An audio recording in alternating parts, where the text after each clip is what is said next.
Back in the old days, whenever Chinese moved to a new place, among the first thing they would do was to build a temple.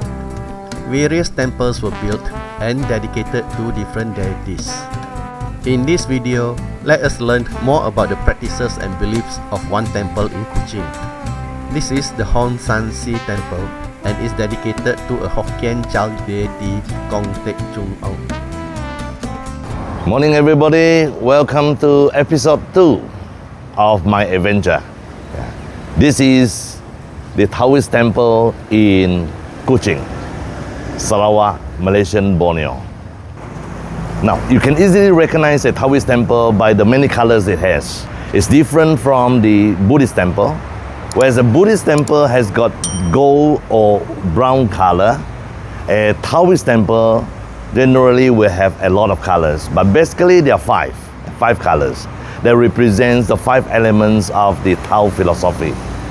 The 5 elements are water, fire, metal, earth, and wind.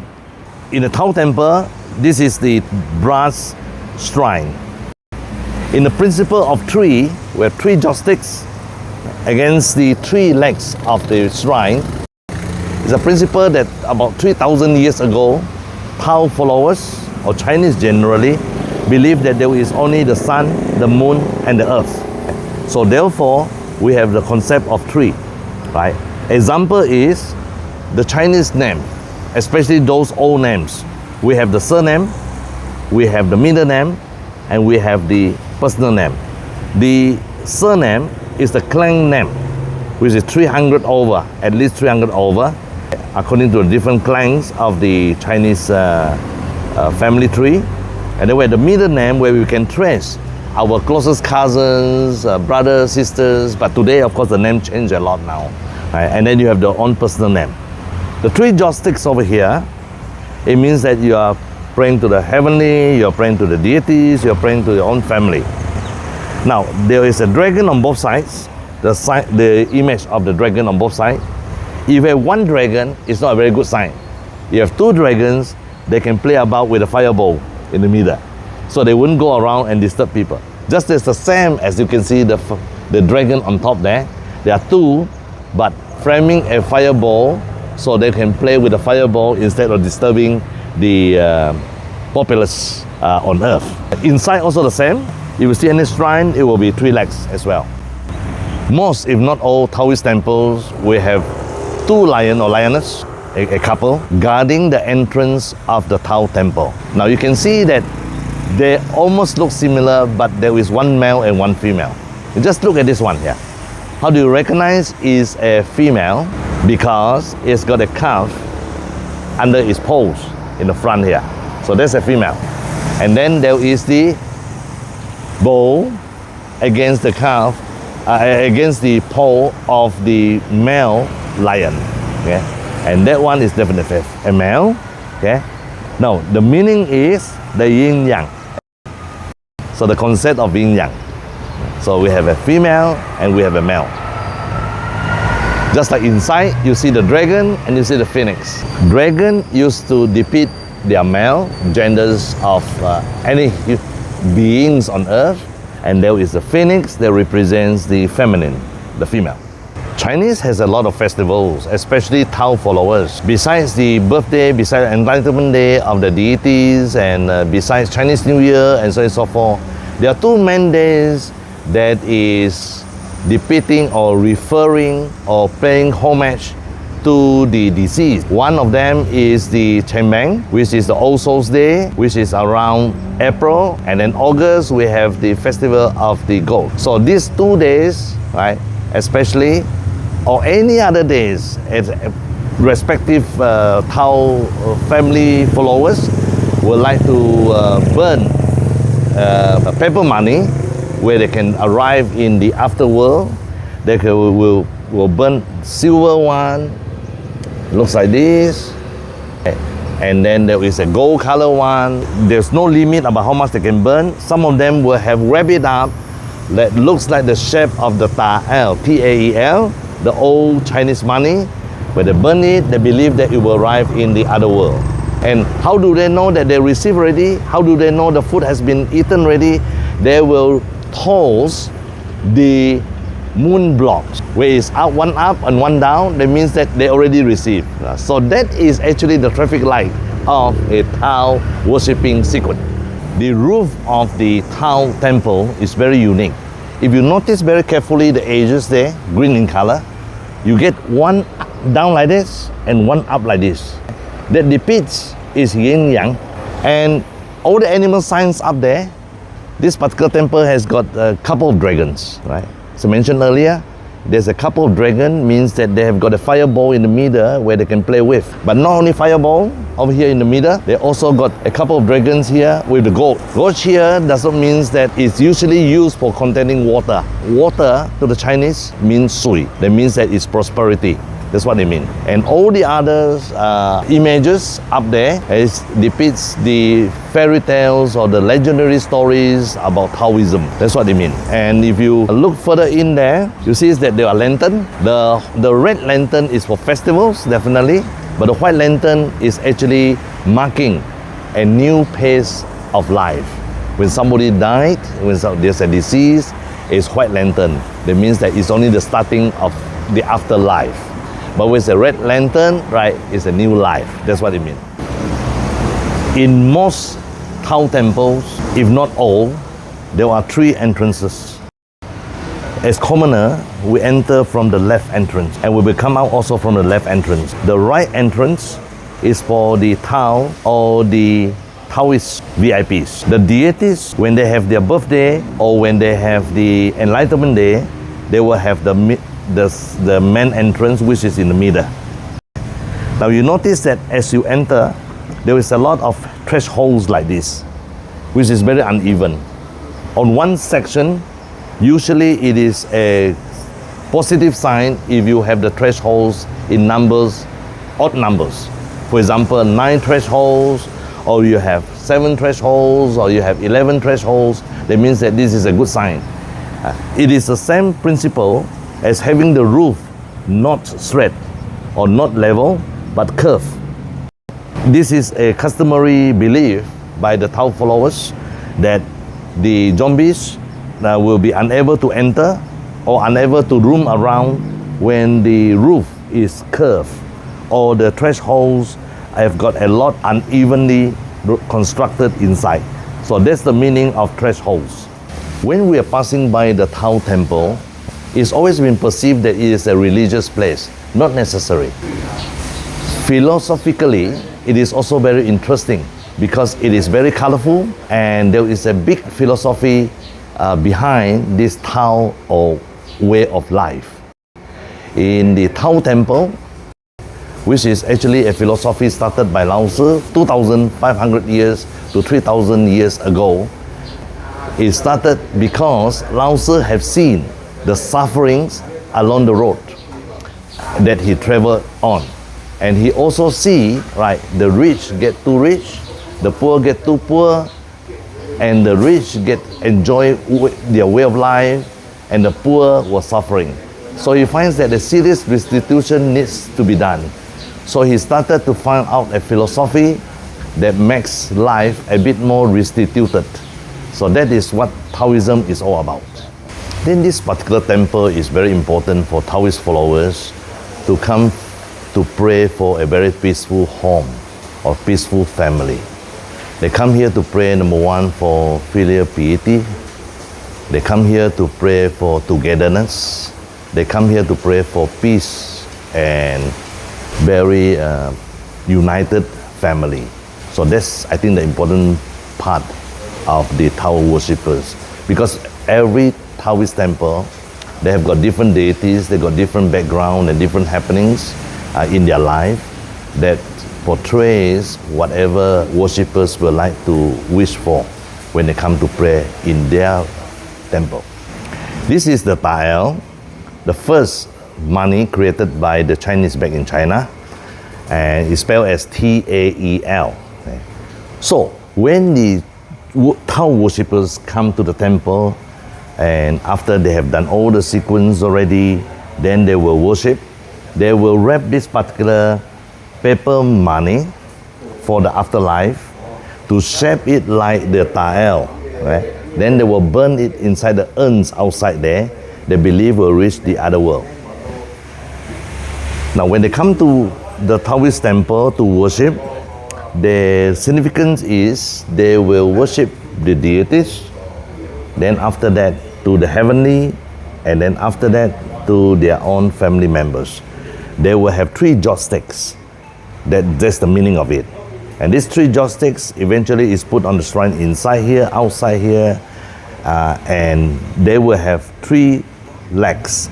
The shrine will have 3 legs, also signifying that they believe that there is only the sun, the moon, the earth, 2,500 to 3,000 years ago when Tao was created. In the Taoist temple, there is no specific day for worship. Like there is a Friday or there is a Sunday. But anybody who wants to consult the deities about their faith or their life, right, will come to the temple here and pray to the deities. They will have that in mind about what they want to check on. So first, they will kneel down right in front here of the altar. And then they will have to shake the fortune sticks in a diagonal position. And the fortune sticks here usually will have about 100 sticks, but some temples will have less, say about 60 or even less. So they will shake until one of them fall out. If 2 fall out, not counted. And then if it's 2 times, 3 times, it fall out with 2 or 3 sticks, then you have to come back the next day. So if one fall out, you will notice that there are some characters on the stick. Before you check this particular fortune stick against the message on the white paper at the side there, you should toast this particular moon blocks. Where is one up and one down means that God is listening, then you can now go and check. If not, 3 throws will have both down and or both up, means that God is not listening, so you have to come back the next day. So that's what it means. Now this particular moon blocks, right, give birth to a lot of things. A couple of things that I can tell you is that this particular moon block, right, is the first money in the world that belongs or created by the Chinese over in China. And when you put the moon blocks, one inverted up and one down like this, it looks like the shape of the ta'el, which comes in the form of gold or silver in the Chinese money world. Okay, you see the middle there, and you see the middle here, right? And you see open up on one side and open up on the other side. So it's the same with the casket or coffin, right? And the Tao coffin will also have one in the middle, right, where the barrel is, and then 2 pointed ends there is on 2 edges of the coffin, the casket. Now in the old days, you will know who the deceased is when you look at the casket carrier. If it's a dragon design, right, it's a male that passed away. If it's a phoenix, then it's a female who passed away. This particular message here, right, is all in poetry form. But only the caretaker is the best person to consult about what they mean. Okay? For example, if you have an auspicious day for your daughter or for your son wedding, and you have chosen the day already, or you proposed the day already, right, then you comes to the Taoist temple if you're a Tao follower, and you started to have the fortune sticks and then the moon blocks and all that, and everything has all been told already. Then you correspond, your fortune stick correspond to one of the message inside here, and the message reads, the sea is choppy, wind is too strong, you probably will get a bit more tribulation on that particular day that you propose for your son or your daughter's wedding. You probably would like to choose another day. So meaning, right, you will choose another day, come back here, repeat the whole worship again to check whether it is the second proposal is a good day. After the sequence of worship, the final stage on an advice of the caretaker who reads the particular message to the worshipper, they will have a paper cut out images of a human being, right, and put below this particular altar. It's usually put upside down because this is the period where they are still seeking restitution from God through the deities of this particular temple. The deities of honor of this particular temple is Gong Tek Chun Ong, and he is right in the middle, and of course his shadow is on the right there. Now you can easily recognize this particular deities because he's a young boy, 16-year-old, and his signature position is having the right leg crossed and the left leg drop. Okay. Now legend has it that he was born about 1,600 years ago, and when he was resting on a vine tree, his mother come and look for him, and out of curiosity he drops his particular left leg and have his right leg crossed, and that's the position. And of course, after he received enlightenment, a lot of Chinese of Tao faith has been worshipping him. Now this particular boy, Gong Tek Chun Hong, has a very filial piety character. His father passed away. Even though they are very poor, he was always seeking for ways and means to have him for a proper burial. And then his mother has been working for this particular rich family, and he is the one that has been helping all this particular flock of sheep and cows in his hometown. And he is the main deities over in this particular temple. Supporting the main deities is a lady deity, and her name is Song Si Nyang Nyang. Song Si Nyang Nyang, as you can see, is a fertility goddess or deity. And you will see a lot of babies and children, right, rolling there. This is especially worshipped too by women who cannot conceive, and they will come to her to seek fertility. And she is usually portrayed of as a little Kuan Yin, the goddess of mercy. And she is the one that always look after babies, look after women, especially those who do not conceive, to give them the necessary fertility. So this is the supporting deity. Apparently on the other side of the main deities is the guardians of hell. Life is not about living on it, but it is also about what comes after life. So this is a very interesting part, and I'm going to lead you over to see who are the guardians of hell. In Tao philosophy, Tao followers believe that whatever happened on earth, right, is an assessment and a determination about what is going to happen in hell. Now in hell, usually we'll refer to as Neverland. So whatever that person has been doing on earth, he also have to seek restitution through his descendants who is still alive, to give all the necessary charity and good deeds and so on and so forth, so that they can elevate him to the level of heaven. So when they go to hell, so to speak, or Neverland, there are actually three characters in there that lead that particular disease over to hell. Number one is the ox head figure guardians or god, ox head. The second one is the horse face guardians or god. So that's the second character that leads them over to the destination of hell. Now the third one is a double. It is called Hei Bai. Hei Bai personalities. Hei Bai. This Hei Bai, as the names speak for itself, it means one is black and one is white, and they have got the tongue sticking out, and they usually comes together as a couple. They are two males. These four persons will be leading those who are deceased to the final destination of hell before you can determine which chamber you belongs to, whether it's the serious one, whether it's the mediocre one, or whether it's a lighter sentence one.